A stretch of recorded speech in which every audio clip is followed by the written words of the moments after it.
પરભાવ જ્યાં સુધી બરાબર સમજાય નહીં ત્યાં સુધી અનન્ય થઈ ન શકે, કોમન થઈ શકે. ઓલાય હરખા, ઓલાય હરખા, ઓલાય હરખા, ઓલાય હરખા. આના જેવા કોઈ નથી એવું એને પરભાવ સમજાય ત્યારે એકમાં જોડાય શકે.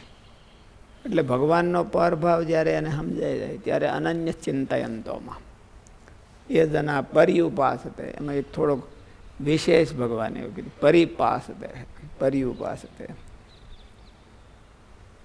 એટલે સારી રીતે આરાધના કરે. તે અનન્ય ભાવ છે એ ખાલી ભગવાનમાં જ જરૂર પડે કે સાધુમાં જરૂર પડે? સાધુ તો ઝાઝા હોય. એટલે દાખલા તરીકે મહારાજ વખતે હોય તો ગોપાળાન સ્વામી હતા, ગુણાતીતાનંદ સ્વામી હતા, નિષ્કુળાન સ્વામી, મુક્તાનંદ સ્વામી, તો કેમાં રાખવું? છતાંય એટલી જરૂર ખરી કે કોઈ એકમાં રાખો. એનો અર્થ એવો નથી કે દાખલા તરીકે આપણે હોય તો ગુણાતીતાનંદ સ્વામીને માનતા હોય તો એનો અર્થ એવો નથી કે આપણે ગોપાળાનંદ સ્વામીનો તિરસ્કાર કર્યો. આપણી પરંપરા છે તો આપણે માની. અને એકને ન પકડે અને બધાને એક હારે રાખે તો અનન્ય ભાવ ન આવે અને તો એ રહી જાય. એટલે સાધુમાંય ભગવાનમાં જોડાવા માટે એકને પસંદ કરીને બીજાને રિસ્પેક્ટ આપે, બીજાનું એને અભાવ, તિરસ્કાર એવું ન હોય. પણ અનન્યતા તો એમાંય જોઈએ, નહીં તો ન થાય. કોઈ એકને કે પકડે તો પછી પૂજ્ય પૂજા વ્યતિક્રમ થાય ને. પછી પૂજ્ય પૂજા વ્યતિક્રમ થાય એટલે એકને એવા ને જ પકડો. અનન્ય ચિંતા તો પરભાવ હોય. દાખલા તરીકે પરભાવ માની લીધો ને પરભાવ હોય,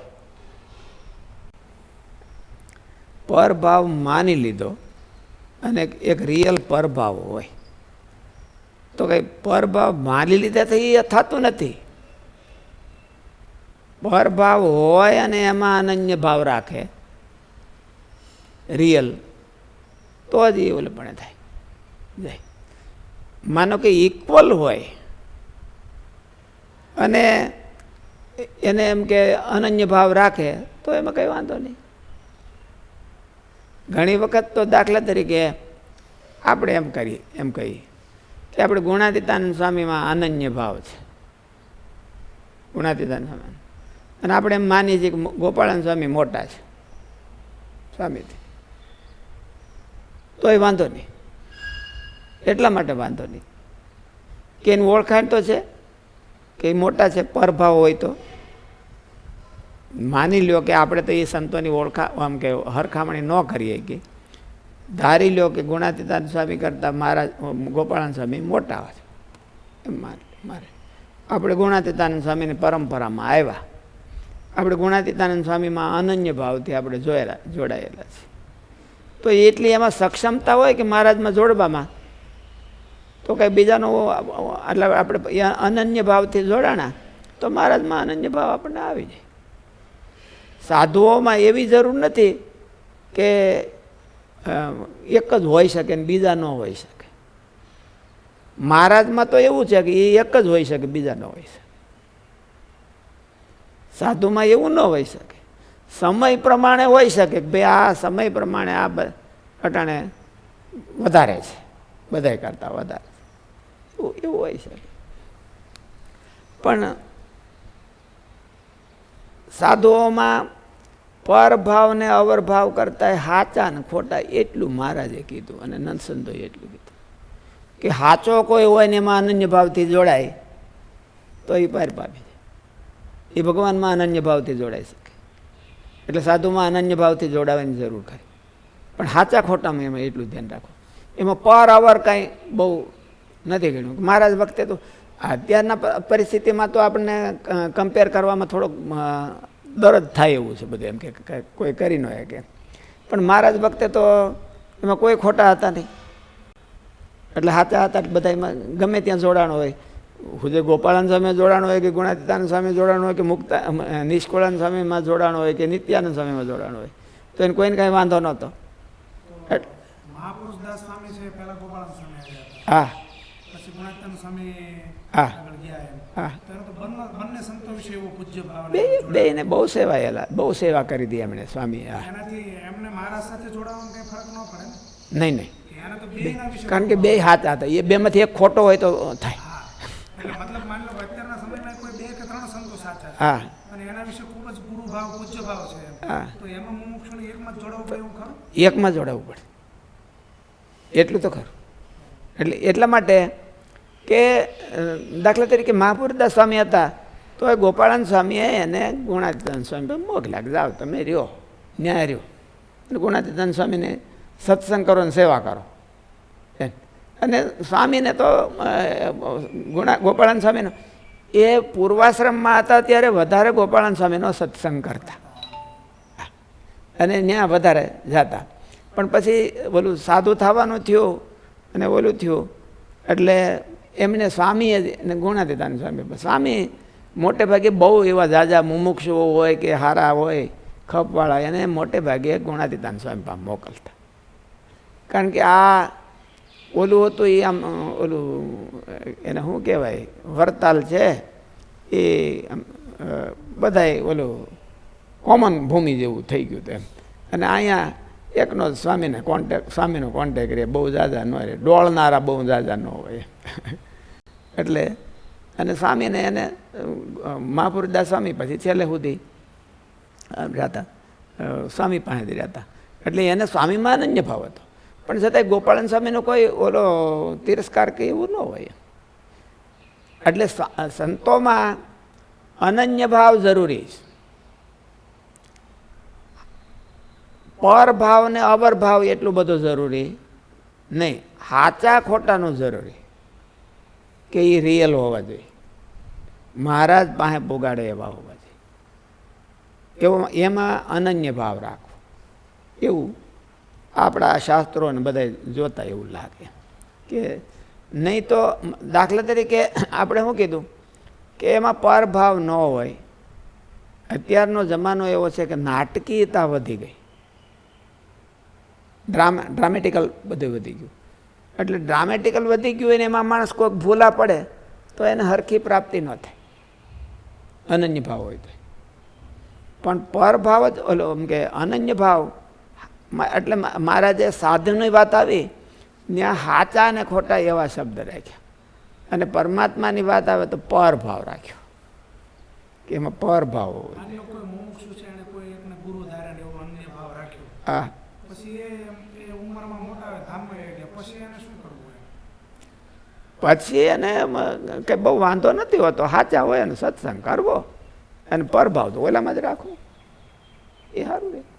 પણ પછી અમે એની સાથે કેટલું રહ્યા એ કઈ બહુ મહત્વનું ન હોય. ના ના એવું કંઈ તો માની લો કે શાસ્ત્રીજી મહારાજ હતા, હા. કોઈ 2 વર્ષ જ દર્શન કર્યા છે સ્વામીના, હા તો બરાબર. અને પછીથી સ્વામી ધામમાં વહી ગયા, તો હા તો પછી બીજામાં કોઈ અનન્ય ભાવ રાખવાની જરૂર નહીં.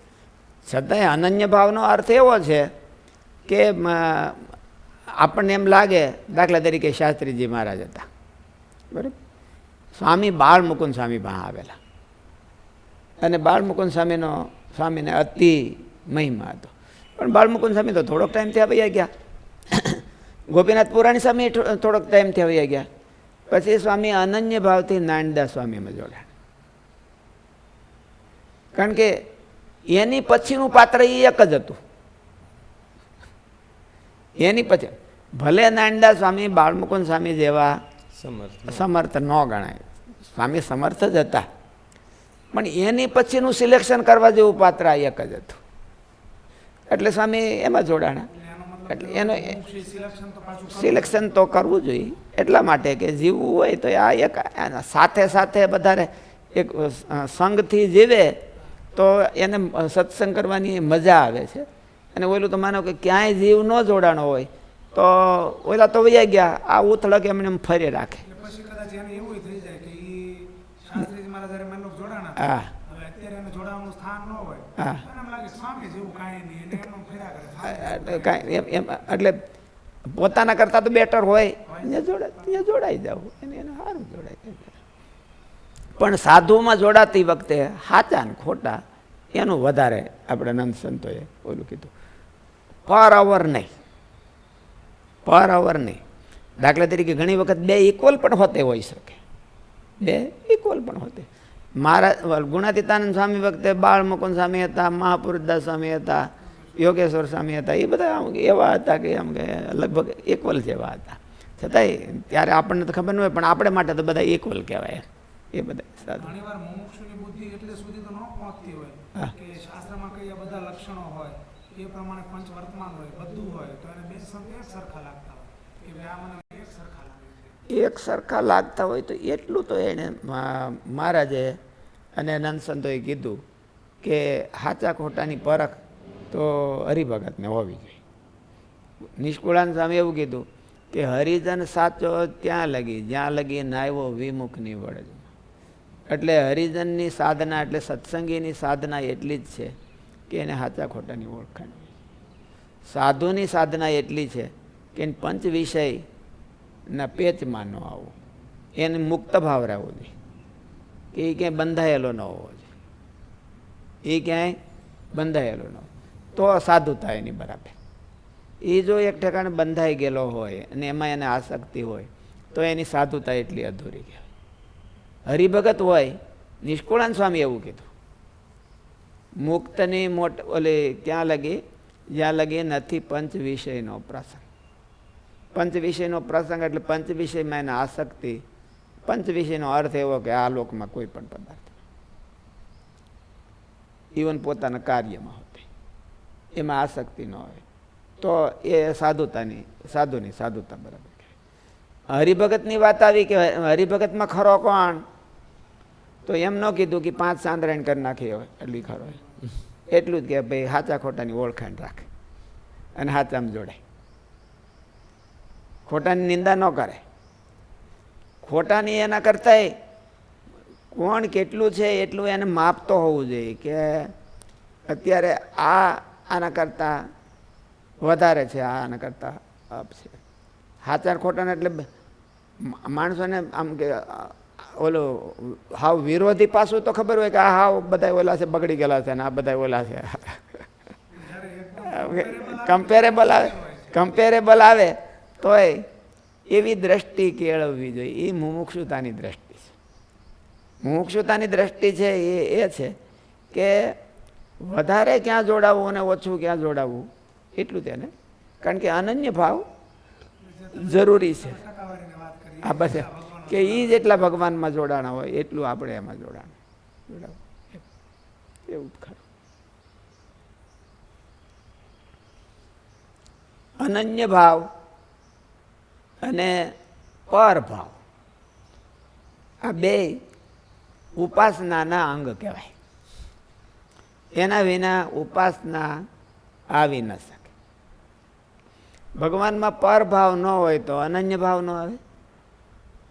પરભાવ ન હોય ત્યાં સુધી અનન્ય ભાવ ન આવે, અને અનન્ય ભાવ ન આવે ત્યાં સુધી ઉપાસના ન થઈ શકે. ભક્તિ રે. તમે હાંજ સવારે ભગવાનના દર્શન કરી આવો ને ઓલું કરી આવો તો એ તમારી ભક્તિ ગણાય, પણ ઉપાસના હોય તો અનન્ય ભાવ આવે. આના સિવાય કોઈ નહીં એવું થયું. અને એવું એમ કે થોડુંક તો ભલે મનુષ્યમાં, હું એમ કહું છું કે મહારાજે તો એવું કીધું કે બધાય સાધુ મારે હરખા, તો એને અર્ધ વિમુખ જાણો.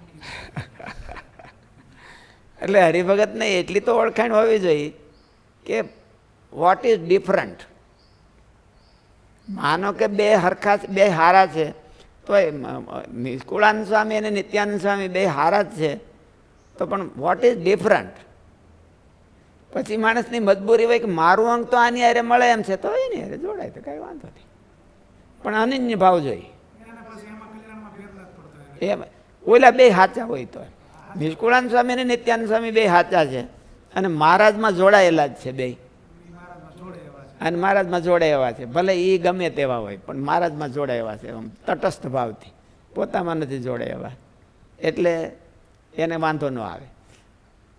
ત્યાર પછી ને નંદ સંતોની કેડર વહી ગઈ, ત્યાર પછી મુમુક્ષુ એ થોડુંક જાગ્રત રહેવું છે. એમાં અત્યારના જમાનામાં તો વધારે જાગ્રત રહેવું છે. અત્યારના જમાનામાં હાવ હારા સાધુની હાઈટ લઈને બેસી ગયા છે, એમ દુકાન માંડીને બેસી ગયા. હવે એની દુકાનમાં એ માલ છે કે નહીં એ આપણે તપાસ કરવો પડે. એ ગ્રાહકની ઉપર સોંપી દીધું છે. થાય છે ને એટલે કોઈ ખોટા છે એવું આપણે જરૂર નથી, પણ આપણે જોઈએ છીએ એવા છે કે નહીં એવું જોઈએ જરૂરી. એટલે એને માટે ઓળખાય જરૂરી કહેવાય. અનન્યાસ ચિંતયંતો મામ. હવે જે મહાત્માઓ છે તે નિરતિશય પ્રીતિરૂપ મારું ચિંતન અર્થાત એને જ્યાં સુધી ભગવાનનો પરભાવ ન સમજાય ત્યાં સુધી અનન્ય ભાવ આવી જ શકતો નથી. ત્યાં સુધી અનન્ય ભાવ ન આવી શકે. એ તો એના જીવમાં જો પરભાવ હોય ત્યારે એનો જીવ છે એ રેડાય, એનો જીવ રેડાઈ જાય. અને જીવ રેડવો એ અનન્ય ભાવ કહેવાય. આપણો જીવ રેડી દેવો બીજા જેવા નહીં.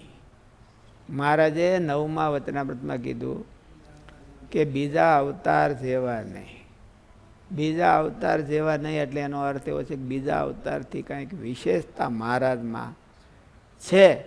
કાં તો કે આપણે મૂઢ ભાવે માનીએ અને કાં તો કે આપણે એને સમજવા પ્રયત્ન કરીએ. ઇતર વિલક્ષણતા કયો કે પરભાવ કયો કે પછી એને એ જ કહેવાય બીજું કોઈ. અને ત્યાં સુધી ઉપાસનામાં એન્ટ્રી જ નથી થતી. એને ભક્તિમાં એન્ટ્રી કહેવાય, ઉપાસનામાં એન્ટ્રી નહીં. એટલે ધીરે ધીરે ધીરે સામાન્ય ભાવ હોય એમાંથી અનન્ય ભાવમાં આપણે આવવું જોઈએ.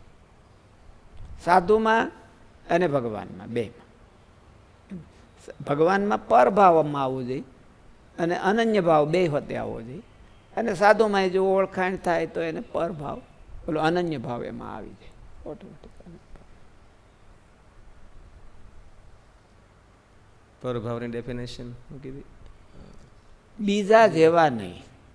અનન્ય એટલે એક જ. અનન્ય એ સાધકમાં હોવ. અનન્ય ભાવ સાધકમાં એને ગોઠવવાનો છે અને પરભાવ છે એ ઉપાસ્ય વસ્તુમાં કે સત્સંગ કરવો છે જેનો એમાં ગોઠવવાનો છે. પરભાવ મારામાં હું બધાથી પર છું એવું ન ગોઠવાય. અને મહારાજમાં અનન્ય ભાવ, મહારાજને અનન્ય થવાનું છે એવું ન હોય કે બીજા ભગતની ભગવાન બીજા ભગતને કંઈ કામ કરી દે તો એનું તમે કેમ કરો તો તકલીફ થાય. ગોલોકમાં તકલીફ થઈ હતી કે ઓલી વીરજા અને તમે વીરજાને ઘેરે જાવ જ કેમ, તો ઝઘડો થઈ ગયો અને ભગવાનની સામે ફોજ કરી આખી. હા, મારવા થઈ હાથમાં આવે તો એને હરખો સીધો કરી દઈ કૃષ્ણને. વીરજાને ઘેરે અને એ પાછું મને પૂછ્યા બેના કેમ જવાય. એટલે ભગવાનમાં પરભાવ હોવો જોઈએ, પણ ભગવાનમાં અનન્ય ભાવ લાદી ન દેવાય કે તમારે આનું એકનું જ કામ કરવાનું, મારું એકનું જ કરવાનું, બીજાનું કોઈનું નહીં. એ ઊંધું થાય એમ. ભગવાનમાં પરભાવ અને આપણા સાધકમાં અનન્ય ભાવ હોવો જોઈએ. મારે બીજે કોઈ નહીં, મારે તમે એક જ છો. હે હું એનો